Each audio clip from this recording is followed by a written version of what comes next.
make the right choices, Father. I pray you be with the Williams family, Lord, in this time of loss. John was a county employee, Father, a brother with us for 10.5 years, Lord, and I just pray you give his family comfort, Father. And I pray, Lord, in all things you lead us, guide us, Father, and I pray that thy kingdom come and thy will be done in all things, that you receive the glory. It's in Jesus' name I pray. Amen. Allegiance to the flag of the United States of America, and to the republic for which it stands, one nation, under God, indivisible, with liberty and justice for all. Madam Clerk, roll call, please. This is a regular meeting of Hendry County Board of County Commissioners being held on Tuesday, January 25th, 2022 at 6 p.m. in the County Commission Chambers in LaBelle, Florida. In attendance are Chairperson Emma Byrd, Vice Chair Mitchell Wills, Commissioner Darrell Harris, Commissioner Raymond Iglesias, Commissioner Carson Turner, County Attorney Mark Lapp by phone, Clerk Kimberly Barano. If anyone in the public would like to speak, there's cards in the back. We ask that you sign it, fill it out for us, please, and bring it to the clerk. Also, we ask that if you're allowed to speak, that you only have 3 minutes to speak. Also, if you would turn off all your devices at this time. At this time, we have nothing under bids. Anybody have anything to pull from consent? Madam Chair, I make a motion to approve consent as presented. Second. But motion moved by Commissioner Turner, second by Commissioner Wills. All in favor? Aye. Anyone avoid? We're going to move on down.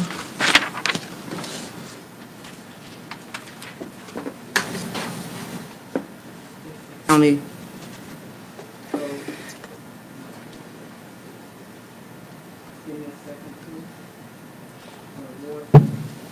At this time, is anyone from the Community Foundation here?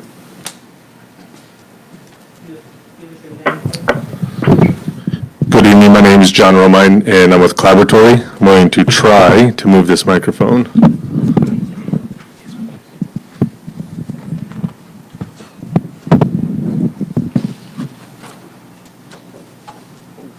Dim the lights. Soon we'll have a better system, I think, the end of the... Does that work for you? Sure, we're going to find out. Thank you.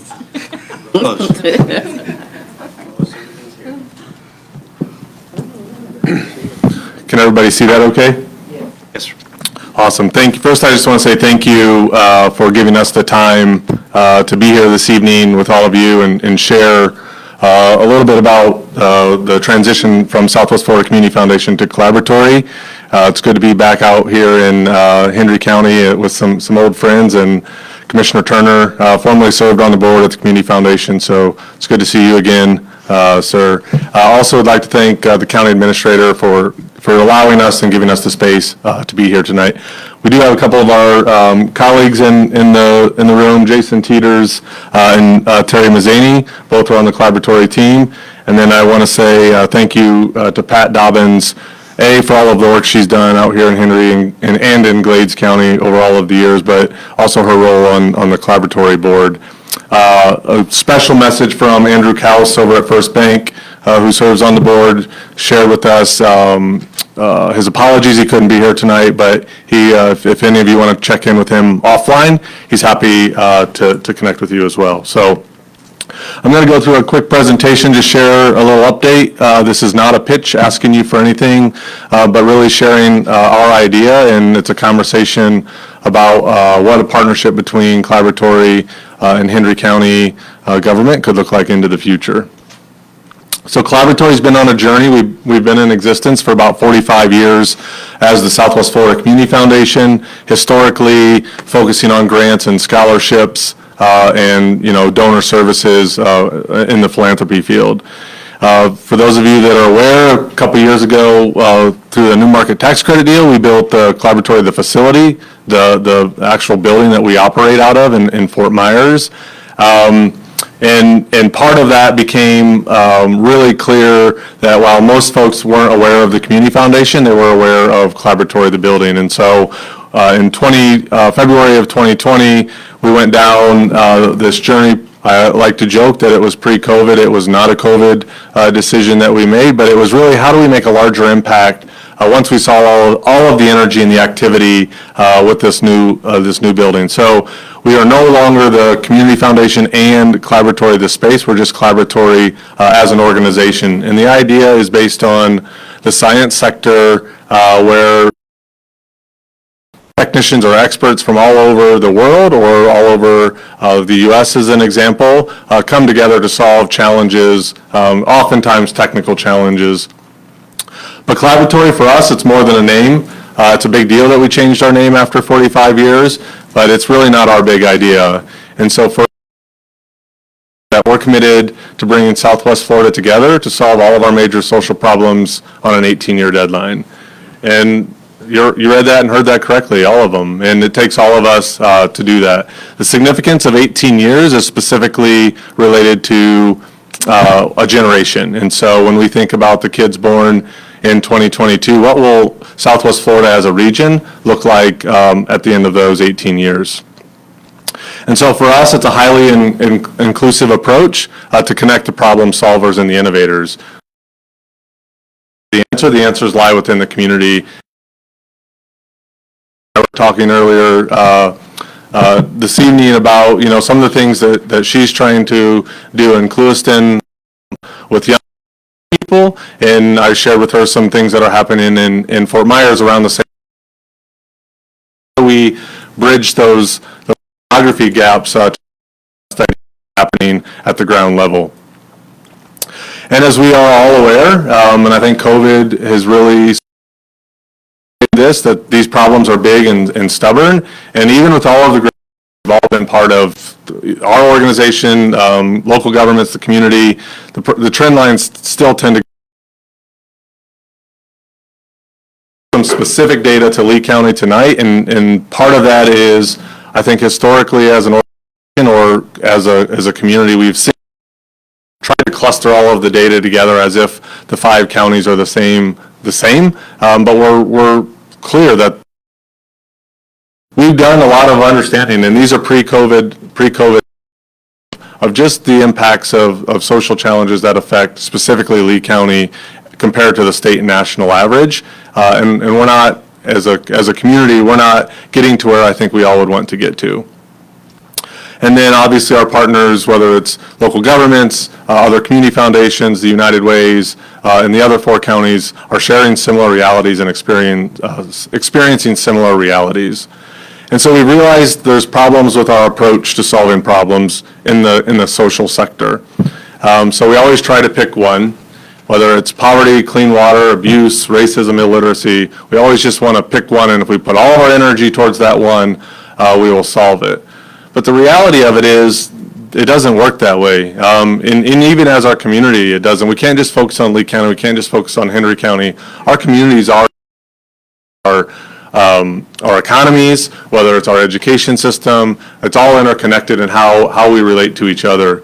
And so if we just look at one example, economic opportunity is directly related to strength. And as a lot of us in this room have been very engaged in the public school and the post-secondary education. We get to, as a region, a higher percentage of our working age adults to have either a post-secondary degree or some sort of credential. But public school strength is often determined by early childhood learning, which is connected to transportation. If it's hard to get to your doctor's appointment, woman, then that has an impact on the health of the pregnancy. But we can even take that a layer deeper. If we just look at public school strength, it's directly related to the funding of public schools, which are determined by state and federal mandates, which is a result of voting and civic engagement. It often takes grassroots organizing, and if you're working 3 jobs to just put food on your table, you don't have time for grassroots organizing or to participate in the process sometimes, which takes us all the way back to the beginning of a conversation opportunity. And so for us, we don't see it as 100 different problems. There's one large entanglement with 100 symptoms. So basically everything's interconnected, and our approach to solving problems by picking one historically hasn't been as effective. And so on our website, we've created some simple connections. If you go there, you can see them under the entanglements department. But, dogs are connected to domestic violence. I think I was shocked by this, just from the idea of animal shelters often, or most animal shelters don't have a short-term pet program, so women often won't leave horribly abusive relationships because they don't want to leave their pets. So if animal shelters had a scenario where you could drop your pet off for 6 months, figure out what you need to figure out, and then get your pet back, that would be part of the solution to solve domestic violence. Early childhood education is connected to nutrition. That's something that I know for me personally. If I didn't eat breakfast before I left home, my mom told me I wouldn't probably be able to focus at school, and she was usually right. And then I think during COVID, we really understood the impacts of broadband. I grew up in a small Midwest town where we didn't have high-speed internet. They still don't have high-speed internet. And so the impact that it has related to them being able to grow their economy in the 21st century is definitely has made an impact on poverty. And we're not well organized. When we think of most companies or nonprofits or even local governments, there's some sort of structure in place to make decisions, to coordinate work, to really understand how to solve whatever the goal is of that organization. And look, we're not saying that this hierarchical pyramidal structure is the solution, but there's at least some sort of structure in place in most sectors. But when we look at communities, we have this long, horizontal, flat organizational sort of structure. We have multiple healthcare organizations, multiple community foundations, the different United Ways, all of the large profits, the different police forces, the court systems, the churches, the governments, and we can go on and on. But the reality of it is there's no real coordination happening across that as it relates to community work. Now look, sometimes that might feel like collaboratory is suggesting that we're going to be at the top of a pyramid and we're in charge and it's a power grab, but that's not it at all. It's actually the opposite. For us, it's about somebody needs to be in the in-betweens to make sure that organizations have the space and the time to communicate and coordinate all of the amazing work that they're doing. And so for us, we've specifically looked at NASA and some modern like Uber and Airbnb to understand how the private and public sector have solved complex technical challenges and what happens if we applied that to social challenges in the same way. There's no collective regional goal. Actually, when we think of it, there's really no regional goal at all, and oftentimes regionalism has not been viewed positively because we are such a different geography, from rural to coastal and everything in between. It's hard to really understand how things are interrelated and interconnected, but when we start to look at our economy and our education system, it's definitely the case. We don't make big ideas turnover proof. The average police chief, and this is national level data, and I'll get to that in a minute, but the average police chief lasts for 3 years. The average healthcare leader is 5.6 years.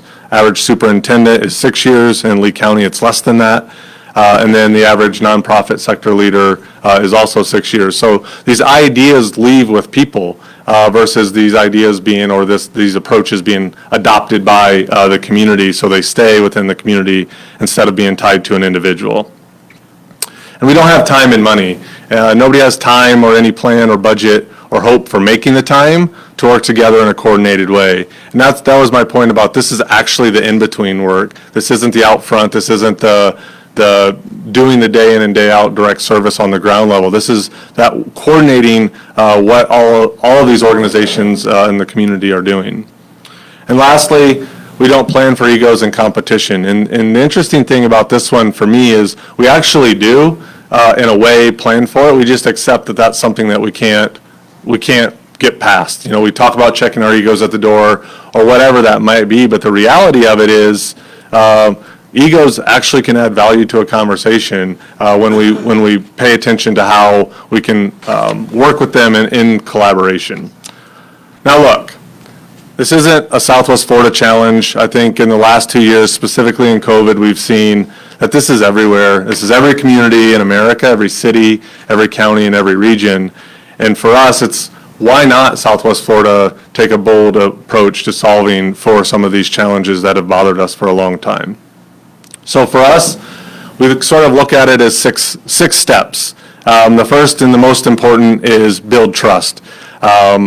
That isn't something that I believe that we've been an expert at in the past. We would come up with an idea that maybe it worked in Fort Myers, or maybe it worked in Punta Gorda or Charlotte County or wherever, and we try to just sort of apply these things as if all of the communities are the same. And so this is the first step. We have to have a conversation, and we have to share, and we have to hear what it means for you all and the roles that you have in our community. And we have to share meaningful data and information, not for any negative reason, but really so we all understand how we can work better together and where we can support each other. We have to commit to powerful holistic goal regionally. We need to coordinate the action, and that's sort of the flag we're willing to lean in and do. We have to fund that bandwidth, and that bandwidth means how do we create that time and that energy to support those organizations that I was speaking about early, to help them be able to have the time or share what's working somewhere else, and maybe it can get tweaked and applied in a different community. And lastly, this has to be owned by the community. We have to make it turnover proof. This can't be Collaboratory has this idea and then Collaboratory goes away and suddenly we're back to where we were when we started the conversation. So for us, we're going from this small business giving away about $6 million annually. It's not a big deal when we think about the grand scheme of the investments that are happening across our community. But it is a big deal because we have been making investments in the community, and we're trying to see how we can make those investments more meaningful. And so for us, we're transitioning into this sophisticated convening and coordinating apparatus to really understand how we can all work better together, but also how we can share knowledge and resources for what's working. You can go to collaboratory.org to learn more. When you get to the homepage, we're not shy about what we think we're doing because nobody's done this before. Nobody's tried to solve all of the challenges at once in a collective way. And for us, we think it's one of the greatest opportunities for our region and our community in partnership with organizations like local governments, nonprofit and private sector institutions, as well as higher ed and all the education systems. So with that, I'll take any questions. I will follow up with Jennifer to share a little email with you, and I'll provide a PDF, a copy of the presentation for the record. But I'll take any questions that you may have.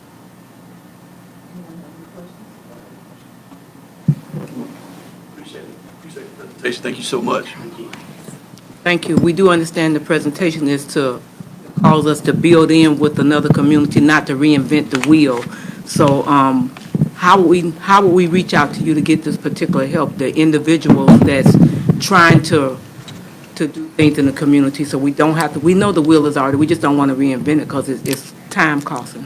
Yeah, that's a great question, and I think it starts with we have a conversation, and we take that time to understand what you're working towards and the resources that you've put together around something, and then what knowledge we have or others in the community, what knowledge they have, and bring those groups together to have a conversation of that's that sharing that meaningful information. So you aren't reinventing the wheel, or there are things that you can copy or emulate or replicate to get to where you're trying to get to quicker and more effectively. So you all have my cards. I think Pat put my cards up there. Like I said, I'll follow up with each of you with an email. So you have my email and my contact, and you can sort of opt in how it works for you as a commissioner, but you and your organizations that you are part of day in and day out, and how you're involved in your community. I think there's all of those ways to collaborate, but for us, this is just a first conversation of hopefully many to come. See how we can build on it. Awesome, thank you. I just wanted to tell you, I've been on this board for 15 years, and my job was to represent Hendry and Glades when I was out here.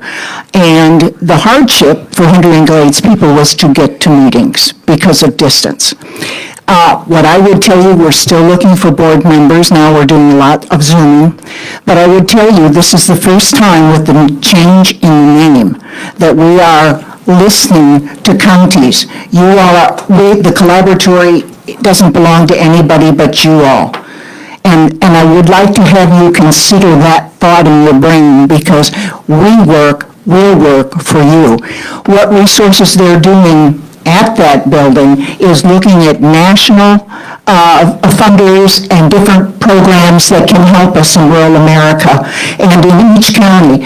One of the things I want you, if you haven't heard about it, I've been out here for a few weeks now. I'm looking at an ambassador program in each community. Those people, and there'll be 8 in LaBelle, 8 in Clewiston, and 8 in Glades County. They're going to be the people that we will give a question to, like, can you give me 2 or 3 of the greatest problems you feel Clewiston has, the Clewiston folks, LaBelle the same, and see what that comes up with. Everything we find is transparent. You will see it. We have some stuff they've said already, and as county commissioners, you want that. That doesn't mean anything because the decision makers and what we find is shared with you, then you decide where routes that you feel is important to take.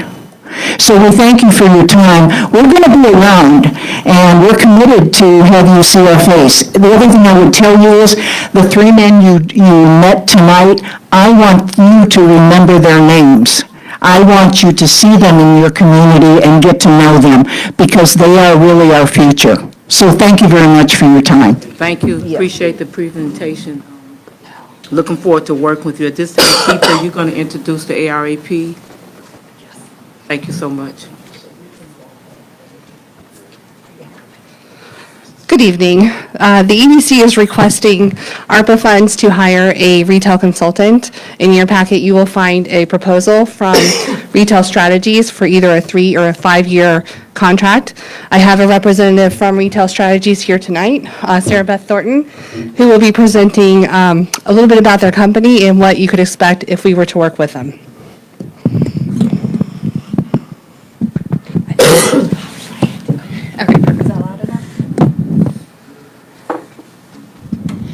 Good evening.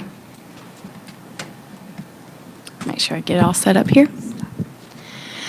Well, as Keith has said, I am Sarah Beth Thornton, and I am with Retail Strategies. We are an economic development organization specifically focused on more small and rural communities.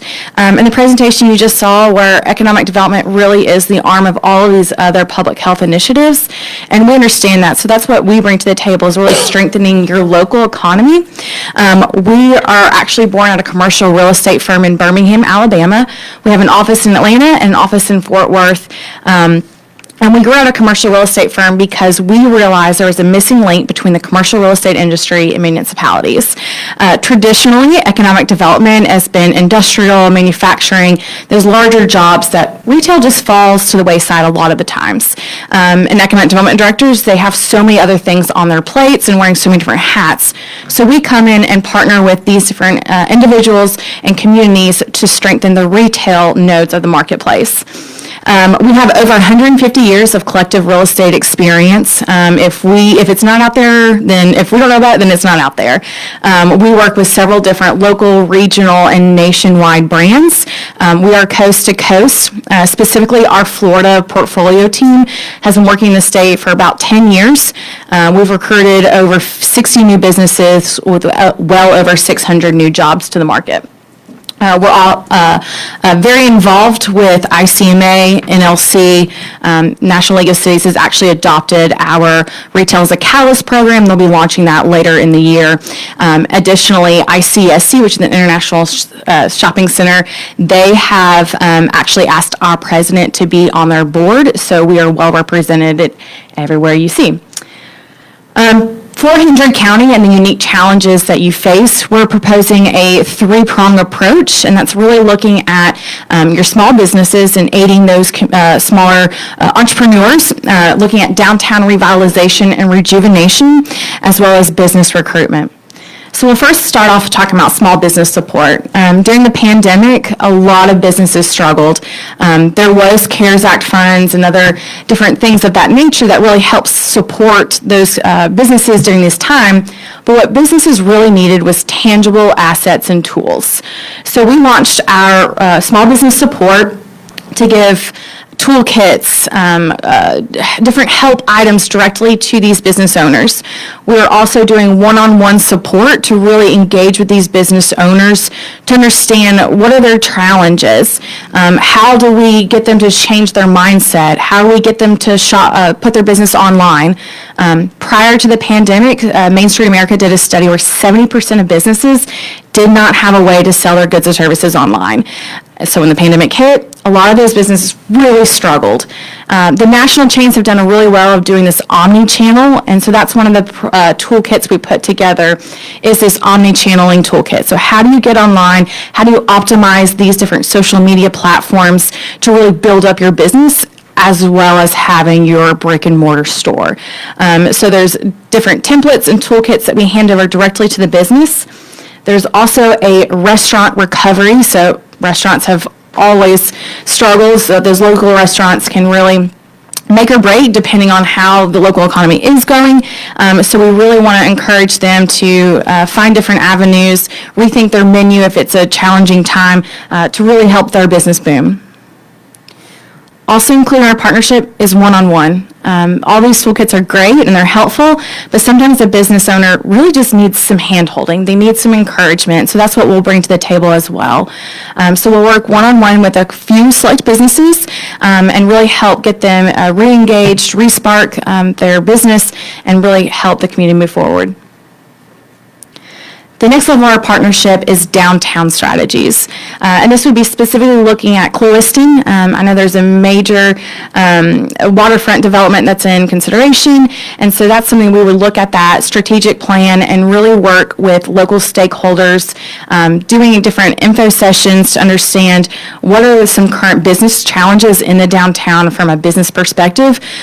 What is a shop owner, what are the different policies in place by the city, as well as the shop owners, what are some current hurdles? And then again, these are open to the public to really understand what does your constituents want to have in their community. So this is a sample agenda and a couple of pictures from one of our workshops.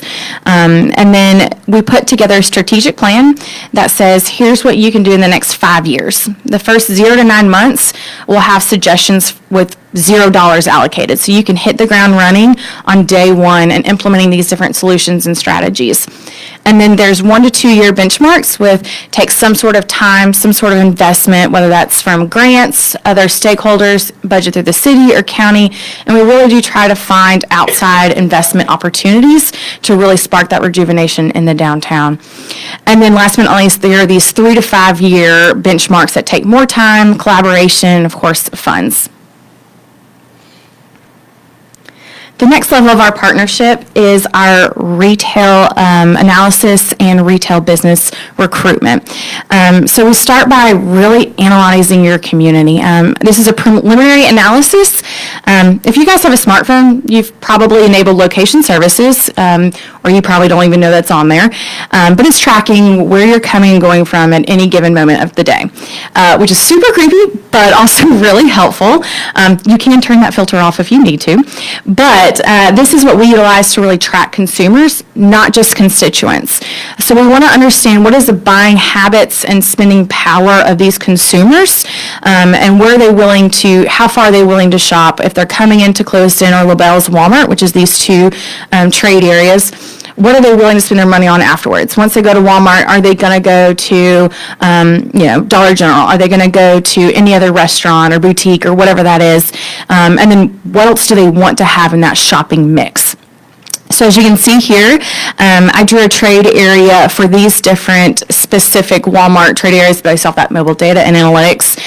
So the Clewiston Walmart is seeing about roughly 54,000 customers, and the same thing with the 56,000 in LaBelle's Walmart.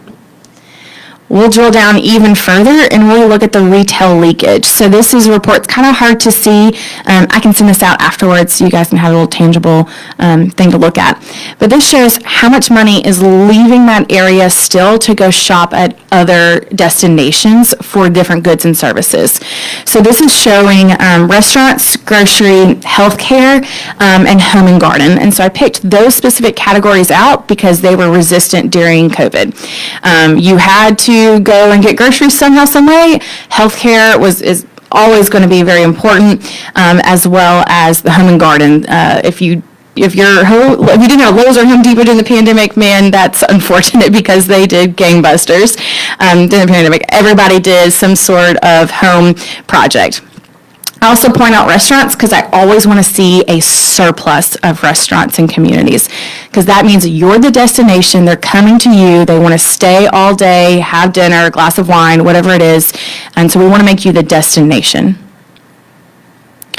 All the data that we run, and there's thousands of reports that we look at and analyze to understand your consumers, but truthfully, the driving force is the real estate. So we actually send our team of real estate professionals to the community. They will drive the marketplace and catalog every single real estate asset you have.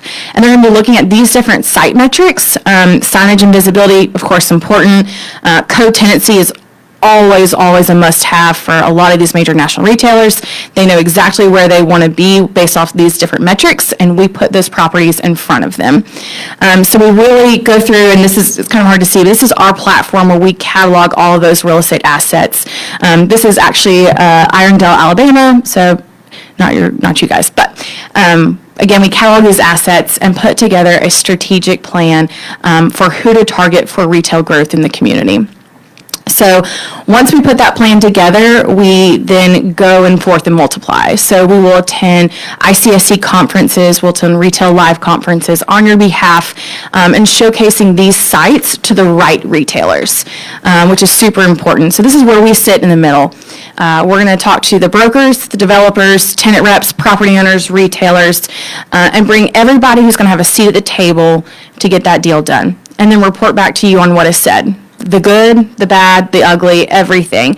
If Chipotle doesn't want to be here, well, why not? What is the reasoning? So we're going to give you that because it might be something that we can change on the political side. Maybe it's just a city ordinance, or maybe it's a property that's tied up. What can we do to really push that needle forward from a city side?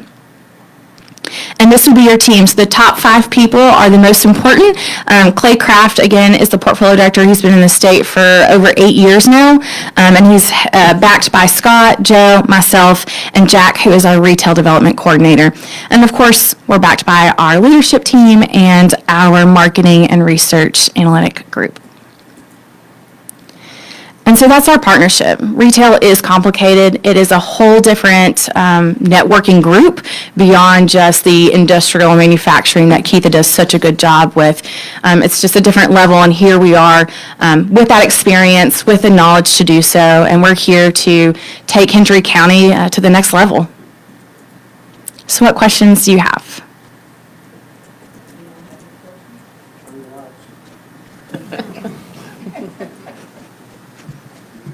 Thank you for the presentation. Absolutely. Keith, is this a tool in the toolbox that you need? I'm sorry. Yes, this would actually add value to our team. We're a very small team, and our focus has been on the, like she said, the industrial, the manufacturing side, and then the workforce development to reach the completion of the manufacturing side. Retail, we get every now and then. We don't speak it like they do when they're looking for data. I'll give you an example. Often we get requests for hotels in the city of LaBelle. The data that I'm able to pull is not the data that she's able to pull. And so oftentimes we really don't get projects that we want based on the lack of data. Other times we might have other retailers that come in looking for something, but the commercial market changes very quickly. With an industrial park, I know we have X number of acres and this is what we want to see there, but with a commercial lot, it could be on the market today and then gone like 2 weeks later. And whenever someone comes in to look for that, I have to start doing my research to figure out where we can put them. They would have this readily available and be able to work with those people. Like when you do a grocery store, supermarket, Yeah, when you get all of it together, does it shoot out to all the different chains? So it doesn't shoot out in the mindset that you just kind of explained. It's more or less, we take it to that specific tenant rep or that specific representative of that grocery store, grocery chain. Again, we have 150 years of collective real estate experience, whether it's Publix, Kroger, Winn-Dixie, Target. We're doing a Costco deal right now in Alabama. So we have those relationships in place. So instead of just shooting out an email to info@publix.com, it's, hey man, I got a site for you, and it's like texting it pretty much in the same day once we look at it. And so that's the relationship level that we already have established. So we'll take those sites, package it up, show it to the right retailers that you want to see in your community, and say, hey, this fits all of your site selection criteria. It's on the right side of the road. It's got X amount of parking spaces. The ingress, egress is perfect for what you need.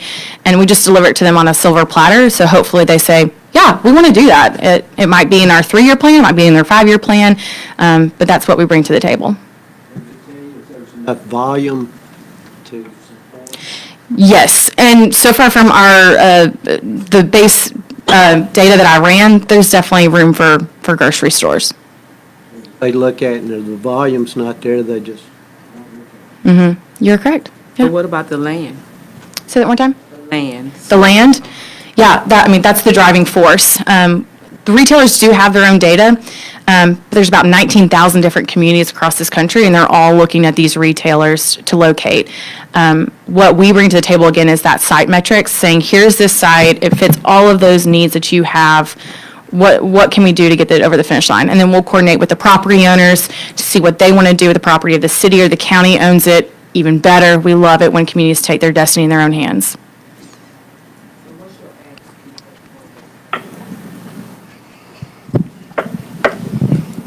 So in your packet, we have a proposal for either a 3-year or a 5-year. The minimum is a 3-year.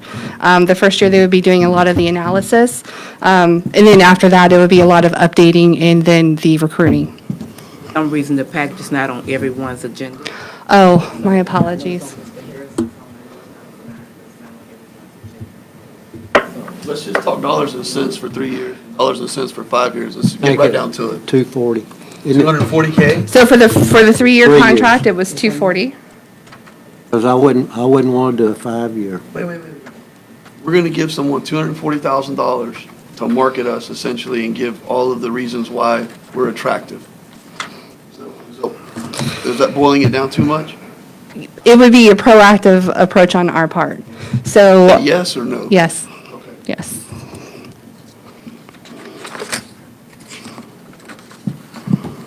You need this information tonight. Would you like to have it? ARPA funds. It's using ARPA funds, so it would not be a cost to us or an out-of-pocket that was not related to ARPA. And they would have reporting, all of the requirements that are required by ARPA, they would be able to provide us with so that we would be compliant with the regulations required by ARPA. Better for available by phone?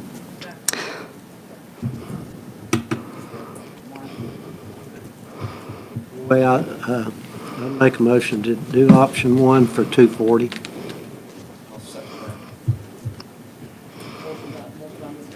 Hey, Commissioners, this is Mark Clapp. Can you hear me all? Yes?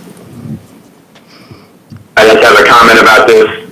If you're ready, I can give you my comment about, as far as the administratively handling the actual award of the money. Thank you so much, You Mr. like to hear Morris. that comment right now? Yes, sir. So with the CARES money that we gave to some other entities, the constitutional officers, City of LaBelle, City of Clewiston Health Department, et cetera, we had agreements that we signed where between the county and each entity that said, here's the money and here's what you're supposed to use it for. And so we did that with the CARES money. So if we do that with this, if we give out the ARPA money in the similar way, I think we ought to do an agreement like we did on the CARES money that, says that what it's supposed to be used for. So that would be, I would ask that that be part of your motion. And just to be clear here, that I don't understand it that we'd be giving the money to the consultant. This money would go to the EDC, and then the EDC would contract with the consultant. So the agreement would be between the county and the EDC. So that's my comment on that.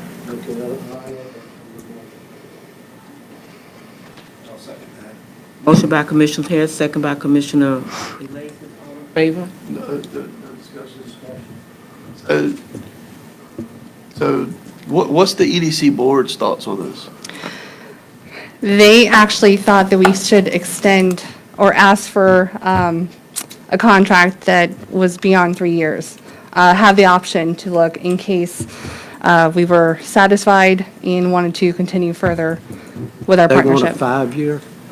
They wanted to see the options. The board voted in favor, which is why I'm here. This was one of the projects. We're going to be submitting 2 projects. This is one of them for funding. And this was one of, they were in favor. What we're seeing is a lot of requests for retail in our communities. You know, we're growing pretty quickly in some areas. And the requests are out there. And on the opposite end, we are also working with landowners who are looking to have these type of entities on their properties or as part of their developments. We are working with them to an extent, but not to the degree of the magnitude that, or the reach that they have. So we thought this would be an excellent partnership between our landowners, our real estate agents, and those who are looking at coming into the community. We are repeatedly, we do get questions regarding retail, and right now, either we're not able to handle their request, or we just don't have the data. Yeah. Can't answer their question. Was this for the whole Henry County? It's all of Hendry County. It's Clewiston. Clewiston would actually have a downtown area designated. They would go through and delineate an area through the downtown, or what they would say would be the downtown for retail development. And that's what she was talking about with the downtown development, where they would go through and they would work with them. They would work with the merchants that were there, provide them with data regarding, sorry. I should let you speak. Yeah, small business entrepreneurs, they would all get data evaluation, one-on-one support, different toolkits. So it's not just recruiting businesses, but it's all about retaining those local entrepreneurs. Last thing we want to do is bring in something that is going to close or, cannibalize a current business. So that's really, we're here to grow the community and not to bring it to step back. So wanted to point out Lake City, this is one of our success slides. They've actually been partnered with us since 2013. So they signed a 3-year agreement many, many years ago and continue to renew our contract. Lake Worth is also headed into their 9th year with us. And then we have several other partnerships from the state that are very fruitful, and they continue to go beyond that partnership. I think one of the reasons why the 5-year was even discussed was because those ARPA funds, you can have them and utilize them until 2026. And so it's just a long-term commitment that we can give and work together.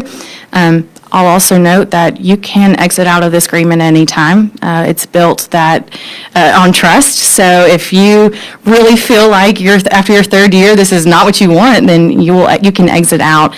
But we're going to do everything in our power to make sure that this partnership extends even beyond that 5-year. But a 3-year or 5-year agreement does set that price. So if our prices change, which they have in the last 5 years, you don't get that price increase because, inflation. And the other thing that we did not talk about, and I apologize because if you don't have it in your packet, it would build upon the tourism efforts with what they're doing with the mobile data. So once they're able to gather that, then we can come in and try to coordinate hospitality or retail that would complement the data that they have. Do a traffic count? Yes. Madam Chair. I would have loved to have the backup on this, to have seen something, rather than getting a picture on the wall tonight and saying we want $240,000. I'd hate to be the stick in the mud, but it's hard for me to sit here and say, we're going to throw 5 years at it now. I'm having a hard time with 3 years, I'm just going to be honest. I have no backup here. I see what they're doing, and I guess it's an enhancement to the local realtors who are doing the exact same thing. They're attracting business, doing the same thing. The first thing they do is call a realtor. For homes, the first question they ask is, how's your schools? What's your crime rate? What do you have for children? And I'm just Well, the realtors are doing the same thing. I just sold commercial property and bought some commercial property. And that question was, what's the location? What's the proximity of the other things around it? So I got all that through a realtor, so I'm not to sound negative, I'm not, but I didn't get a chance to look at this at all. So I'm kind of struggling with this a little bit. I would also add to that too, a lot of the realtors come to us for their data. So we do provide that to the realtors.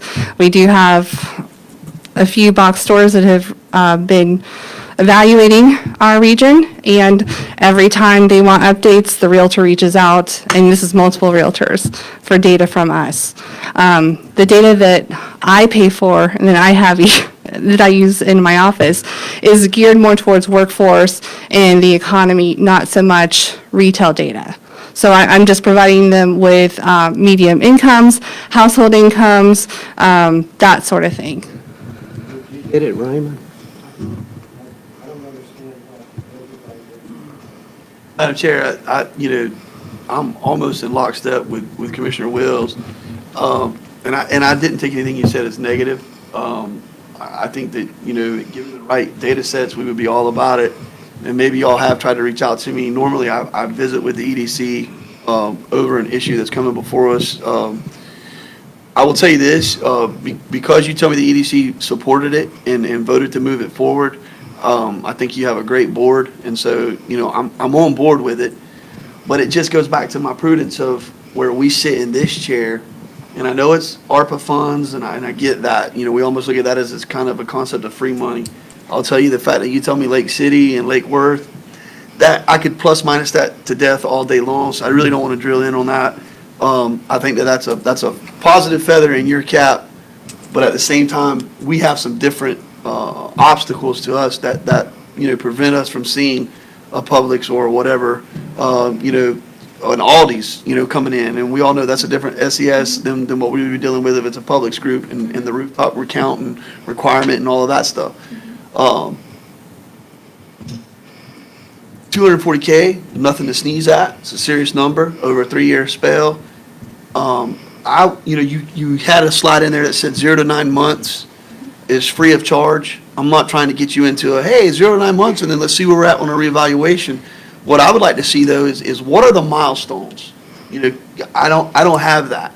What, Keitha, would we see in 6 months to a year? And I've heard you for years, by the way, and you're doing a great job as the EDC director, but I've heard you for years say, Carson, I'm overwhelmed with the volume of humans that are picking up the phone and or coming to my office saying, get this for me. And so you've brought a tool for us to say, this is going to answer that question and be something that's an asset for us. And you found a mechanism for us to be able to fund it. So I'm dying to say yes, but man, I'd love to, normally I would have that face-to-face conversation.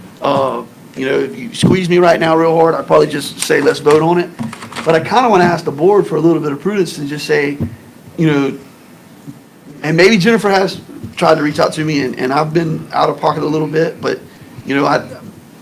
where are y'all at? I mean, does everybody want to do it? Is it 4-1 or 3-2 and Mitch and I are going to get beat? We'll just go on about it? Anyway, I got it. I read it. I talked to, long conversation with Jennifer, small conversation with her. I like the 3-year deal. And I thought it was really something we need to do. Info that was getting was different than Yes, sir. we've ever had before. So that's the reason I was for it. I didn't get it, Mr. Harrison, and this is my first time actually reading of it, and I would like to dig a little further, see how, because when I look at Henry County and we're trying to do things or bring people in, we don't have the land or we landlocked, so I would like to look a little bit deeper into it before I commit to it. Well, Madam Chair, what if I make this suggestion? You're the motion maker, right, Commissioner Harris? Yes. Would you rescind your motion and allow us to table this matter? Allow Mark to put the actual contract together that he spoke of with the different entities that we have. We will have a contract that is Hendry County to EDC.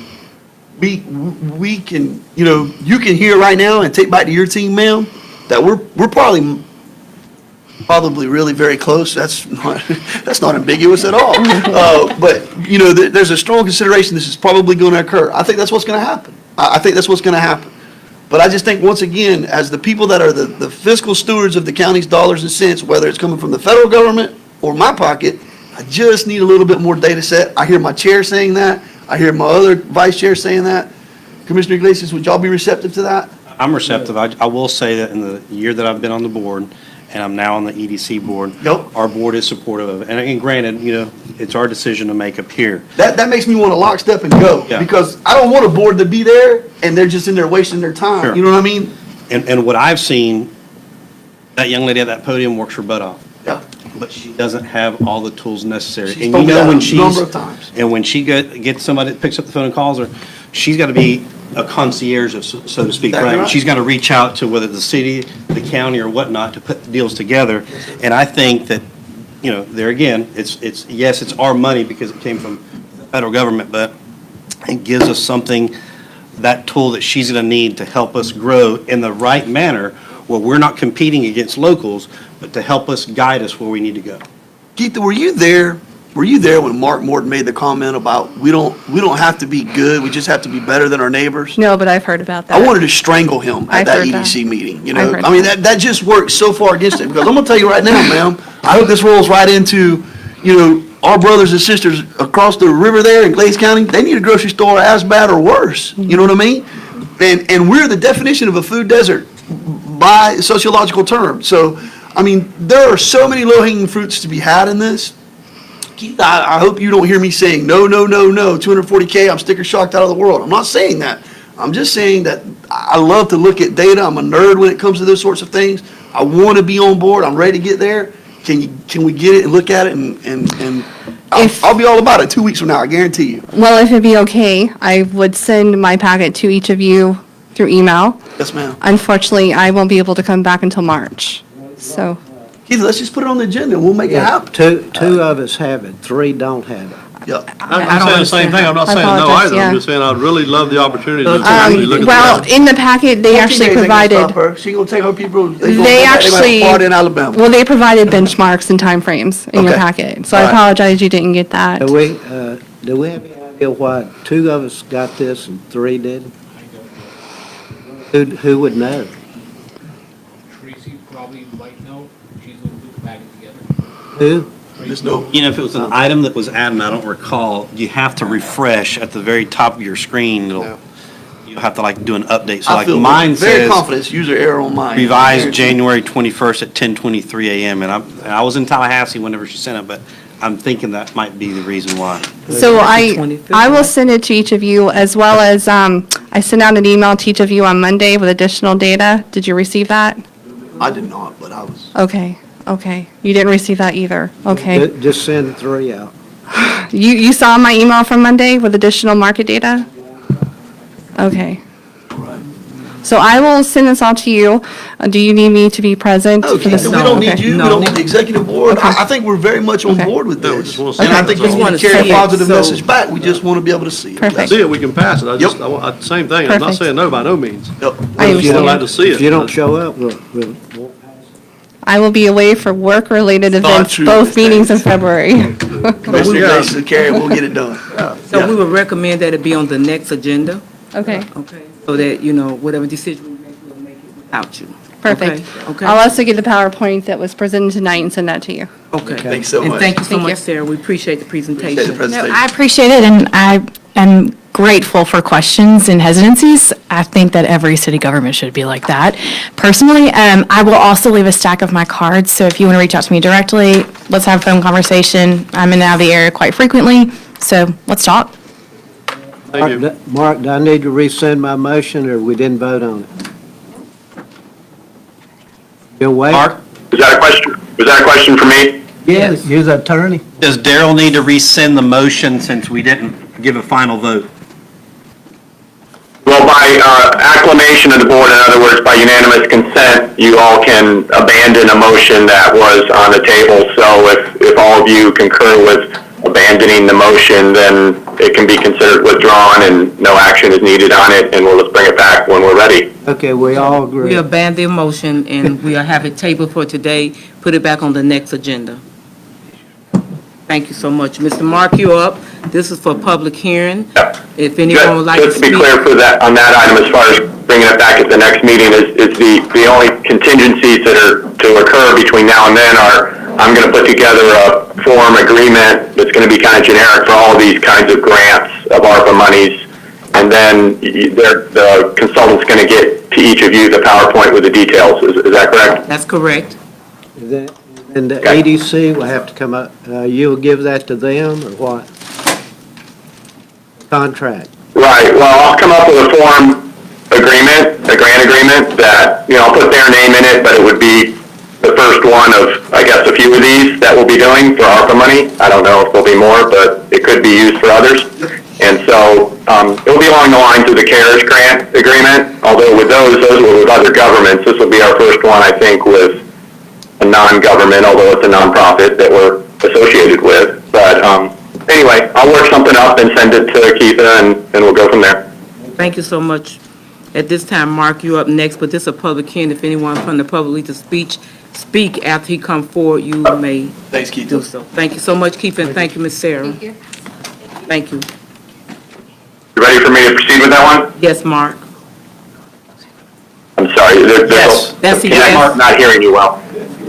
Okay, so the first item is relating to the East Hendry County Fire MSBU. This was discussed at the December meeting where we pointed out that the fire department service territories did not match up with the MSBU boundaries. So we had, some fire departments that were serving people that were paying into another MSBU.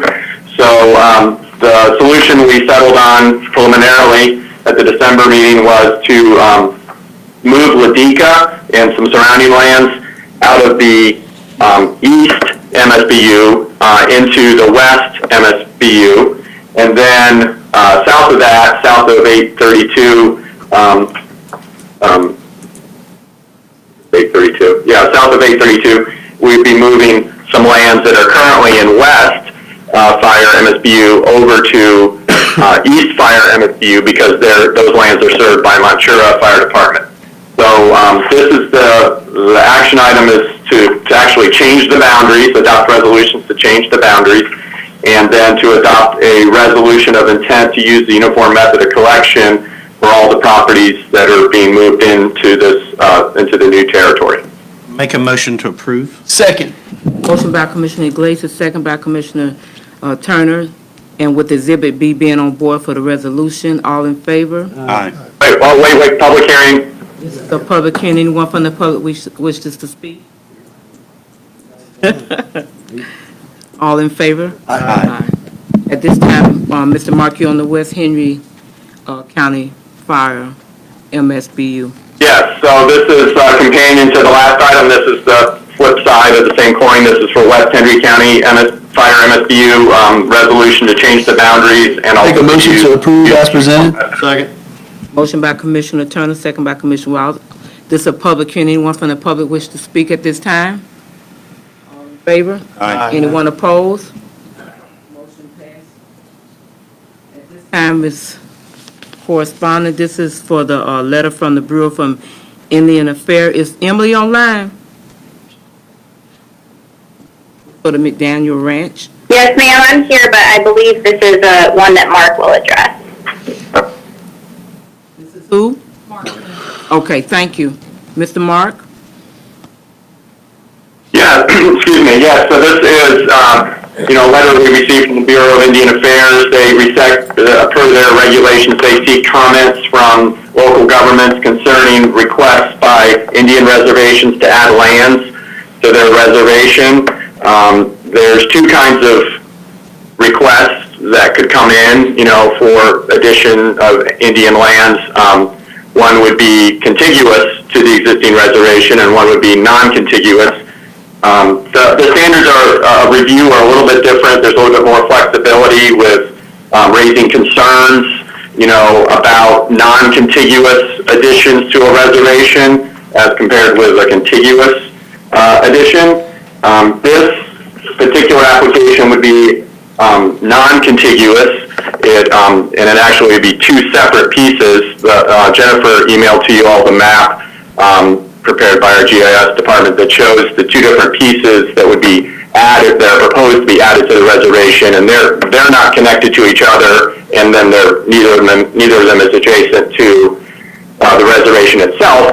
So, you might conclude that you have some concerns about that with, public services, with zoning, et cetera. And then you also have the loss of revenues because it would become tax exempt.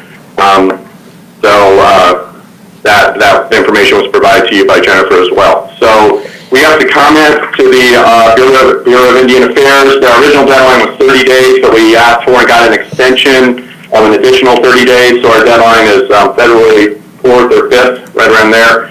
So we need to get a letter off.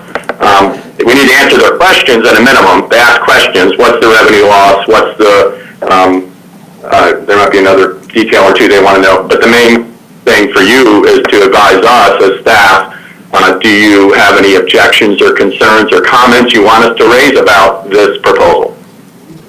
Yeah, well, we lose tax revenue, the first thing. And the second thing is, I think 52% of the county is already off the tax roll. So pretty soon, between the water management and everybody, we'll be down to about 40%. 60% will belong to everybody else. Pays no taxes. I'm not for it, but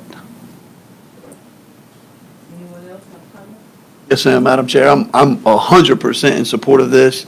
I think that if you look at the partnership that Hendry County has with the Seminole Tribe of Florida and what the tribe does for us on a daily basis, the volume of constituents that we have that live all over this county and all over the region and go down to Big Cypress, up to Brighton, or down to Hollywood and work on a day-to-day basis, I don't mean to, puff up my chest too much and brag on them, but they are a huge feather in our cap with regards to our economic portfolio, and I think that this is a nominal number, and I think that this allows them to handle the growth that they're anticipating to have. This is a 100-year fix for them, in my opinion, and so I'm in support of it, and I hope that we'll get that letter turned around and get questions answered. I think that if y'all have any major concerns, we should pose that to them and throw it back, but let's not dally on circumstance. But, I think it'll set a precedence. Where do we stop? Do we give tax incentives to U.S. Sugar and everybody else down the line that want?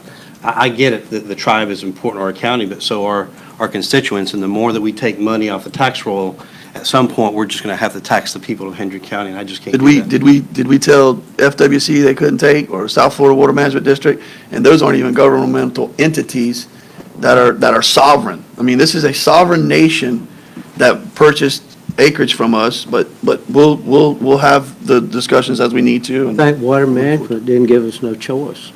They paid us in pilt though, so Then that ran out, and we're still getting pilt. we got a big lake out there that nobody can use. Where's that?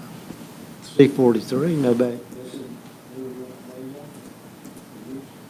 Like the one in North Florida, eventually they'll open fishing and everything else. That's My only what- concern was, and honestly, the only thing it wasn't the monetary, it's $30,000 a year, which is still a lot of money, but, it's not directly adjacent to them, there's actually property in between them. That was my only concern. It wasn't a question of, where do we stop or anything like that, it's just, same thing, if it was directly adjacent to them, I see it, no problem all day long. But with a division between them and this portion of property, and, it's probably gonna, somewhere along the line, it'll play into the situation with FPL and other things as well, so that would be my only concern. And I think that's a very fair question to pose to them. I think we should ask them what their adjacent landowners are saying, and then what does this do from a standpoint of Florida Power and Light? But I think, I could be wrong, I could be speaking out of turn, but I bet those conversations have already occurred, and I think we'll see supporting partners in there as well. Yeah, and just have that question answered, Commissioner, Yes, sir. would be perfect.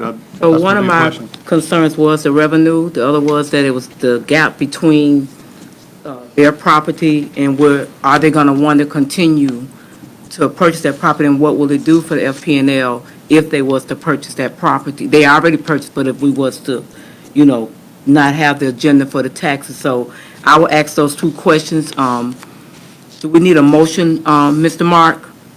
I think it's them. I do. Mark, I'll make a motion to present the questions back to the Seminole Tribe and the BIA as it relates to, are we kind of asking for, are we asking for PILT, or are we asking for payment in lieu of taxes, or are we asking to see how that plays? Why wouldn't you send back comments from each commissioner? Because everybody here has a little bit something different. You got two words. Well, I'd really like to have a majority position to convey. I think that's what we need. Well, so would you want the majority to say against it, or what kind of letter would you want? I think it's the questions what we're trying to. Well, it could be comments. It might not be to say no go, but it might say, we're concerned about the revenue loss. Is there any such thing as PILT for reservation lands? Just ask the question. And then second, with respect to the contiguous, non-contiguous, you could say that's a concern, from a compatibility perspective and future growth. It could be a lot of leapfrogging that occurs, and we're concerned about that happening, if that's indeed your concern as a majority. Then if we go through all this, can they buy it anyway? They've already bought it. They own the land. They already own it. So what do they want from us? They want us to allow them to put it in tribal trust land, so they have more So they- care, custody, and control over it. So that would come off. $30,000. I don't know how many humans they employ on a daily basis, but I think it's a nominal fee. Okay. That's what we got, Mark. Anybody like to add anything else to it? Mark, I think, Ms. Chair, Madam Chair, I think that the question, or the concerns or comments should roll along the lines of,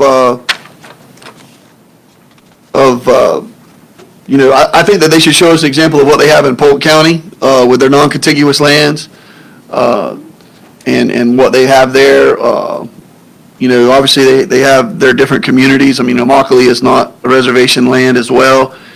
So if you want to circle back and articulate that in a different way, but the gist is that's a concern that everybody's having. And then I think also we're wanting to know the opinions, if you will, of what their neighbors that are adjacent to them, what are their thoughts on this? Which would be Garcia Farms and Florida Power and Light, I think, only. I think that's it. Maybe on the far west boundary, there's another property owner, but I don't think, no, it's not. There's not another property owner. It's just them. Property like around them.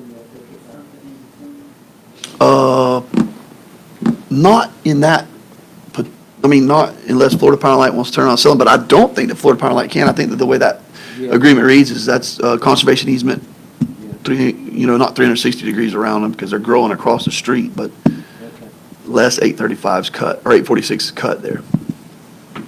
So, Mr. Mark, you have our request. Well, let me make a clarification. There's not an opportunity here to engage in a dialogue with the Seminole Tribe before February 4th. I mean, the BIA has to have our comments by February 4th, or our comments are not going to be considered. So I think our comments are going to be by letter to the BIA, and, we're going to copy the Seminole Tribe, and some of it may be questions that we're asking that the Seminole Tribe answer for everybody, but we've got to get our comments to the BIA regardless of when or the tribe responds. Any more actions that we need to take at this time?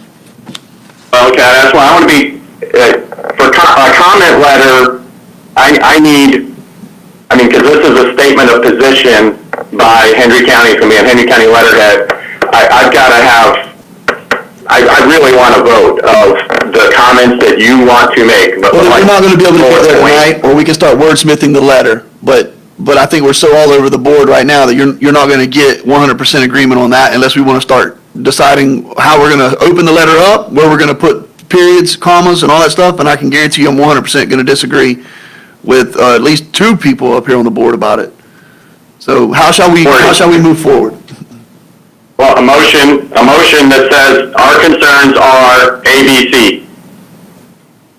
So our concerns are, Loss of revenue. loss of revenue, the J, in between the J, to see if they're more consecutive to want to buy more land, how would it affect the Florida Power and Light and Garcia Farms. And I think, Ms. Bird, did you say the fact that it's non-contiguous, the fact that was the second part? Okay. So four items? Everyone in agree with those four? You need to. I think so. That narrows it down. Now, let him wordsmith it, correct? Yeah. Hey, I'm sorry, I'm not there, so this is a little bit hard to do over the phone, so let me restate what I think I heard. So, there are four concerns. One is the loss of the revenue, and is there any such thing as PILT available? That's concern one. Two is that it's non-contiguous, and so we're just concerned about the fact that it's not contiguous. And I think that the concern there is that we're possibly creating a precedence of them acquiring, what's to say they don't go buy Alico Ranch tomorrow, okay? And then want to put all of that on tribal trust land as well, Not that that's available still, but let's go buy let's go buy Zipperers. That's how many sections there? They go buy Doug Zipperer's property and they want to put that on. Now you're getting into some serious acreage. So, a very good point. Okay. Then we put that in there. Right, so that's the second point. And the third is to seek, for them to seek the comments and opinions of adjoining landowners. And I just want to be clear who those are. If you want everybody who touches their new boundaries, or you want to limit it to Garcia Farms and FPL? I think that because we're ignorant to the process, we should say everyone that touches the property lines or the adjacent property owners, and then allow them to divulge who that is. And then from there, I would like to word it though, that we're not trying to interject or we just want to make sure everybody's on notice, and I think that we're going to find out that everybody is. Okay, so I heard the three concerns, so it sounds like there is, if you could put that in the form of a motion, and then I can run with it. Was there, Ms. Bird, are we missing anything? So we have That's it, right? lost the revenue. Revenue, The non-contiguous. concerns of those that surround it, and the FP&L. That's it. So moved. Second, Commissioner Harris made the motion. Motion by Commissioner Harris, second by Commissioner Turner, all in favor? Aye. Anybody opposed? Motion passed. Thank you so much, Mr. Mark. Nothing else on that one. Sir? We have a walk-on before we go to staff reports. Mr. Bob, would you like to come up, please? You all have Is this the E9 one? just the email. Madam Chair, I don't even need to hear it. We got it. I'm locked in. I make the motion to approve option one, authorize the expenditure of $48,444.33. Second. Motion by Commissioner Turner, second by Commissioner. And I comment on this one, Yes, that sir. Jennifer just told me about this afternoon, that she had heard from Chief Nelson, and that is that she thinks she understood Chief Nelson to say that the sheriff's office actually paid half of the $48,000 out of this year's money, and so I guess the way that would act, if that's true, the way this would actually work is they'd be giving us back all their excess fees, and but the county would pay directly whatever the vendor hasn't already received, and then we also would reimburse the sheriff for this year's expenditure by them that they made to the vendor, if that makes sense. That is crystal clear, and I mean, we were locked in on it, so. Great presentation, Bob. Thank you. All in favor? Aye. Okay, we have another walk-on, which is from Shane about the utilities. So moved. Second. Moved by Commissioner Harris, second by Commissioner Wells. All in favor? Aye. Anyone that open for discussion? Motion passed. Now we on, I guess we don't have any staff reports. There's no staff reports except for Jennifer, and I believe Emily is going to do the presentation for the Harlem Academy building, the RFP. Am I correct, Emily? Good evening, yes ma'am. This is Emily Hunter for the record. Can you all hear me okay? Yes. Okay. I'm having a really hard time hearing you guys on the phone, so if there's any point where you need to interrupt me, just have Commissioner Turner holler, and I will stop. So this agenda item is sort of a twofold item that goes in tandem to be able to move forward with hopefully getting some folks into Harlem Academy. So the first part of this request is to Authorize staff to move forward with a request for proposals and RFP for childhood education services, and also an invitation to bid for roof and ceiling work in Harlem Academy. And so with the write-up, you all should have a draft scope for the RFP portion. And then I believe you all hopefully received a floor plan of the Harlem Academy facility. Yes, we did. So the RFP is for Building D, which, if you're looking at a portrait, We got it, Emily, we got it. We locked in. Floor plan is on the left. Yeah. So, Madam Chair, this is the definition of your hood. What are your thoughts? I want to hear what you want, and then Commissioner's already made a motion, and I'm going to second it. So the motion is for us to start within the daycare, and Okay. then that's A plan, and move on to each section like A, then B. So. Hey, Ms. Bird, That way it's. I'm asking, is this what you, I want to know. What I want. Okay. Because we don't want to. I second the motion. Let's hunt. Let's go. Motion by Commissioner Wilson, second by Commissioner Turner. All right. Mr. Mark or Emily, anybody have anything they'd like to say? All in favor? Aye. Anyone opposed? Let me ask one question, Ms. Yes. Bird. What's our time frame? We're going to issue everything as soon as possible. Engineering department should be working on the ITB for the roof. I'm working on the RFP for Building D, and we're going to hit the ground running as soon as we can. So you think potentially in the end of the first quarter of 2022, you'll have something on the streets for people to look at to possibly bid? Yes, sir. Great, okay. Thank you, Emily, appreciate it. Yes, ma'am. Thank you all. Old business was sent to us by Jennifer already. This is a public hearing. Anyone from the public wish to speak? Business by district, Commissioner Glacius.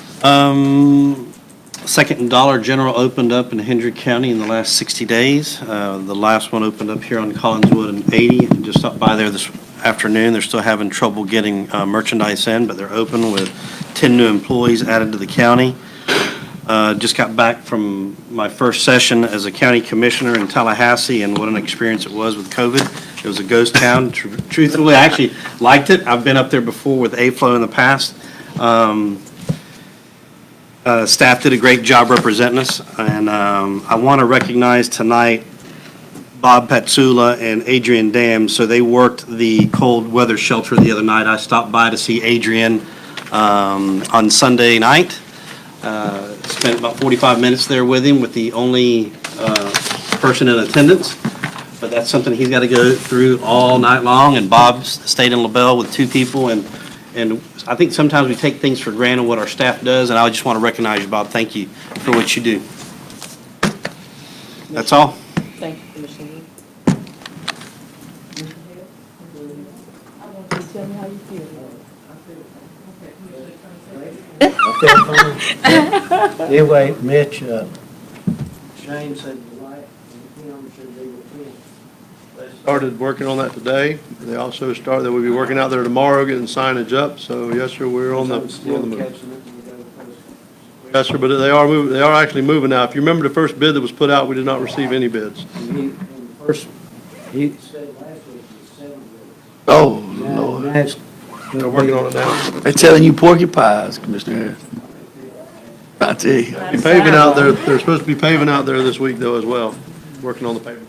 Commissioner Bird, my only item is, thanks to Shane Parker. I don't need any update from him, but I know that he's moving forward with a lot of easement acquisition and a lot of details so that we can get some stuff cleaned up in a 3rd or 4th or whatever phase we are in Flag Hole. And so I'm excited about that. And he's done a lot of stuff in Ladika and Pioneer as well. So thank you all so much.